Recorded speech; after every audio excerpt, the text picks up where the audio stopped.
Hey guys, so welcome to the first interview on this amazing documentary about Edenvale CID. At the moment we are with the head of the project, which is Linda Mackenzie. Hi Linda, how are you? I'm well, and you, David? I'm very good, thank you very much. Linda is such an inspiration. If you guys could hear all the stories that she has to tell you, I'm telling you, you guys will be blown away.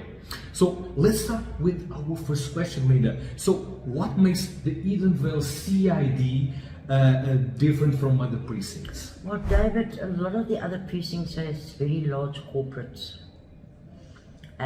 where they could be donating or paying a levy 40,000 Rand a month. Mm-hmm.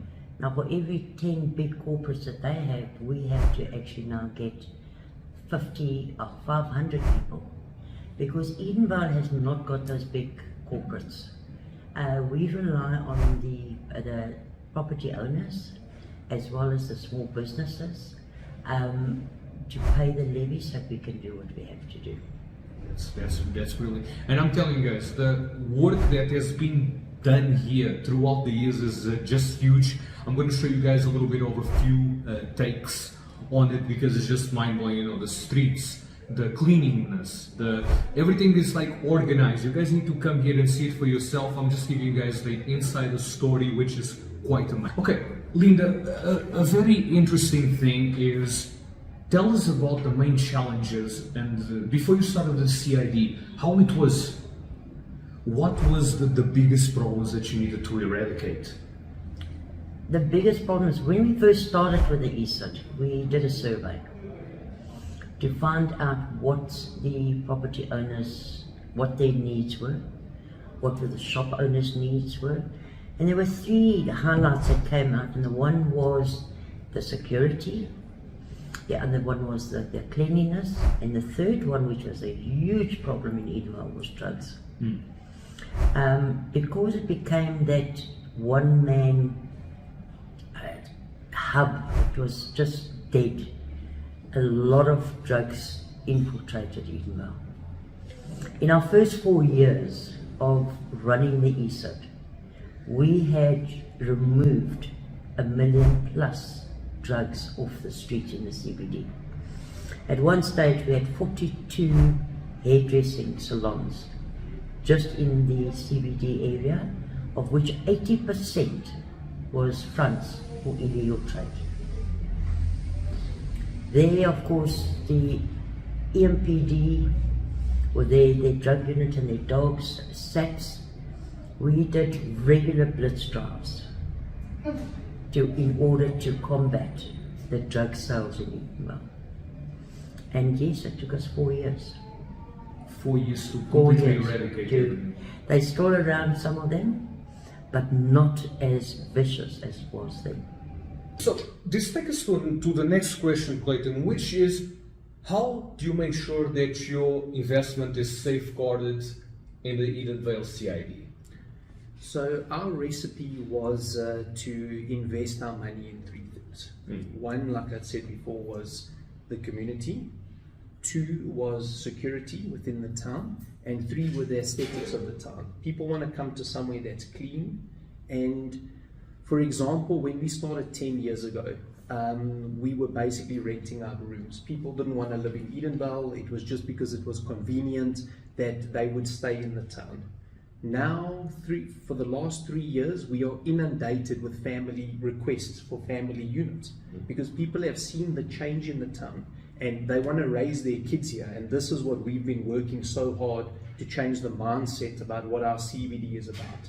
So the families that are now moving here, they're integrating into the communities, they're using local schools, they're shopping locally, they're eating at our restaurants, and the whole wheel is now ignited and turning because the community that has moved here is reinvesting within the community that was here. And that's so important because that's how we create sustainability. That's amazing. That's amazing. Okay guys, I also want to show you guys the apartments, fully furnished, with everything, Wi-Fi, fiber.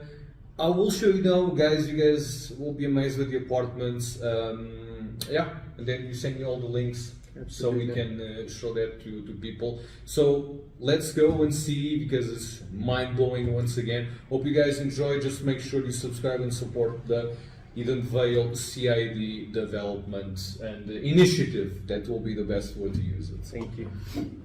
So now that we know Dean and Joshua, first question: how do you keep Edenvale CID a criminal-free zone? Okay, so firstly, we have the big camera project. So I think our strategy for Edenvale at large is prevention better than cure.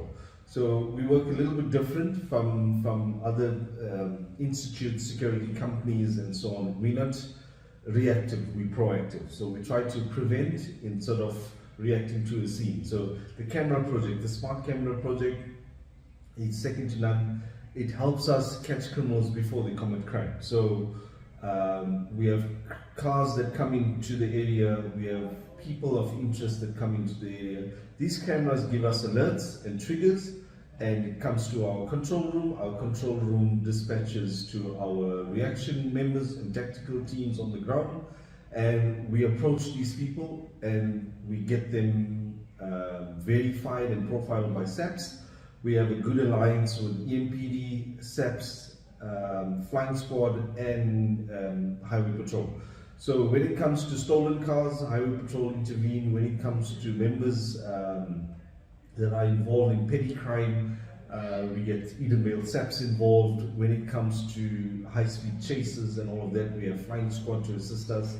And EMPD is based in the area, so they are also here to assist us with whatever queries in terms of illegal gatherings, if somebody's occupying the property without permission. So squatters, vagrants, they're very active in making sure that we keep the city clean. Do you want to add anything, Joshua? I think Dean basically said everything that needs to be said. But yeah, just basically what he said, we can't emphasize how important this camera system actually is, and if I can give you a time frame between the person hitting the camera and myself as a reaction officer on the ground getting that information, we're talking 45 seconds to a minute. I can get that information and I can start heading to that direction. So it's very, very vital, it's very important, yeah. Very, very interesting. Look, to elaborate about the cameras itself, people are now avoiding Edenvale due to the fact that a camera is going to trigger them or pick them up. And it's no longer we're looking for a number plate. We can look for a gentleman in a one-track shirt. We can look for a gentleman in a Uzi shirt that's in a car that the camera will pick you up. So for example, we have an armed robbery, a gentleman wearing a Uzi jacket jumps into a car. We don't have the car registration, but we can search Uzi and it'll red flag it, passenger in car XYZ GP is wearing a Uzi jacket. So our alliances with other security companies and other tracking companies out there depends on the camera system, because even when it comes to tracking vehicles, when a car is stolen and hijacked, that tracking unit is compromised within 5 minutes of it being stolen or hijacked. Now we have the cameras that can take over because the tracking units are compromised. And we've seen a drop in the area due to the fact of all these LPR or smart camera systems around. Then the other big thing is visible policing. And once again, prevention is better than cure. We've got fancy cars, good high performance cars, so getting to our client, our response times are second to none. It's one of, we're in the area, so everything's under 2-3 minutes, so that also is a deterrent to people that's trying to commit crime. We had a few tests where people check our response time before they commit crime, and then they realize, okay, these guys come out with fancy GTIs and Golf 7s and so on and so forth. So we're not your average security out there that's coming out with a Datsun Go, for example. We make sure our response time is within that 3-minute response period. Very good, very impressed. Hi Mark, how are you? Fine, and you? I'm Nice to very have you. good, great, thank you very much. So Mark, first question, what are the advantages of a business owner inside of the, in this case, the Edenvale CID?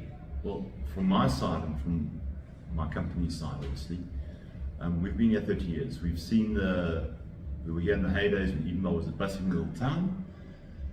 But over the last couple of years, we've seen the degradation of Edenvale itself. Thank goodness my dad was involved with the starting up of the CID with a couple of other people. And the advantage of that the place is kept clean. We've stopped the going backwards of the town. We are now moving forwards. I'm getting better quality tenants. And later on from the videos, you'll see what we've actually done here in Edenvale. But the CID is an enhancement of what we do ourselves. We look after our own plants a little bit, but the CID does the basic area, the bigger areas and the public areas in the town.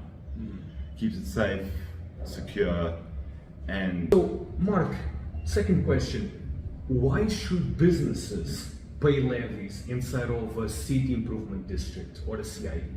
Well, the enhancements that the City Improvement District does enhances it for your shops, your tenants, and the greater area in Edenvale, to bring people back into Edenvale and to enhance the area and to keep it going. You know, we went through tough times with COVID. We're all in the recovery now. I always said we carry on paying our levies no matter what. It's part of our advertising. It's not just for our business. It's part of the costs to run the business in Edenvale. You've got to factor that in. We don't always get the services we want from the council, and this is all enhanced services to pay and to keep your businesses running. We need a clean area and a safe area to survive, and that's what in all businesses, and this is what the CID does. So basically by doing this, it maintains the sustainability of the CID or the CID. Definitely, it sustains As an organism. as an organisation. I've always said, we've got to carry on paying, and I'm very impressed with what we've managed to do so far in the last 8 to 10 years, whatever it was. But you know, I've got quality tenants, and I enjoy where I stay, and I live in Edenvale, and I love my area, and I love my town. Perfect.